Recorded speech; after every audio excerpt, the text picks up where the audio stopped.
السلام عليكم. سمعنا أخبار السويد عن حرق القرآن، وسمعنا أنهم خسروا علاقتهم مع تركيا، وسمعنا عن ناس خبيثة المعروف أنهم ملحدين يسألون لو كان الله موجود لخسف به الأرض. فهل سينزل الله العذاب على الظالمين والمفسدين في الأرض ومن ضمنهم حارقين القرآن؟ لازم نعرف شيء، إن الله يمهل ولا يهمل، إن الله هو الغفور الرحيم، وهذه الدنيا امتحان، فالله يمهل الكافرين والظالمين يعطيهم فرصة كي يتوبوا. قال سبحانه: من كان في الضلالة فليمدد له الرحمن مدا. لو الله تعالى أخذ الظالم فوراء ظلمه ما بقى واحد على سطح الأرض.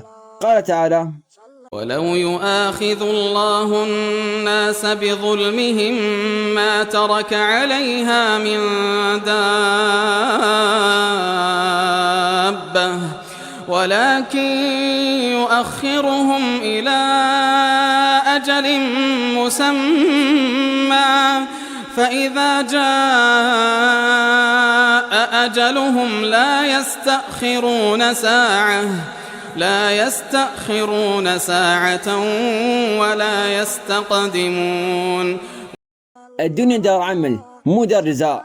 عندما يمهل الله الظالم ويتمادى في الظلم ويسمع به أهل الأرض فيهلكه الله سبحانه، فراح يكون عبرة للناس بأن هذا هو جزاء الظالم، حتى لو رأينا أنه يعيش في سعادة ونعمة. فلا يغريك هذا، فلربما يكون يرتجف من الخوف مثل ذاك الحارق الكافر العراقي اللي ما يمثل أهل العراق طبعا. وحتى أن لم يكن يرتجف من الخوف قد يموت بشكل مهين، وحتى أن لم يموت بشكل مهين فلازم ما ننسى إن عذابه في جهنم ليس سهل. أنا لما كنت راجع من صلاة الجمعة كنت أحس رجلي تنشوي من حرارة السطح. قلت في نفسي فما بالك جهنم اللي ما أقدر ألبس فيها أي شيء يحميني لا من البرد ولا من الحرارة. نعم، جهنم فيها عذاب البرد كما فيها عذاب الحرارة.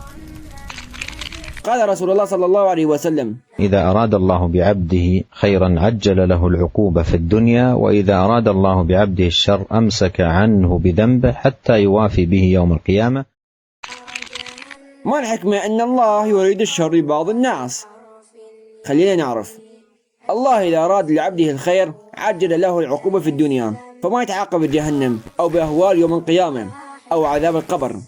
لكن إذا أراد الله وشاء أنه يريد الشر لأحد من عباده فما يعجل عليه العقوبة وما يجازي بالدنيا، وإنما في نار جهنم يعاقبه لأنه فعل معصية، فالله يعاقبه.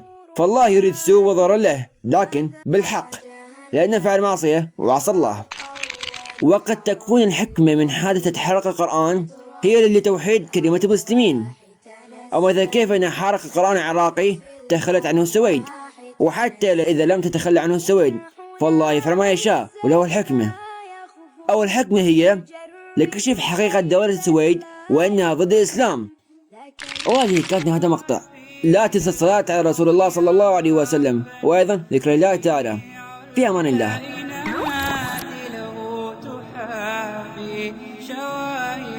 أنه فرد جليل على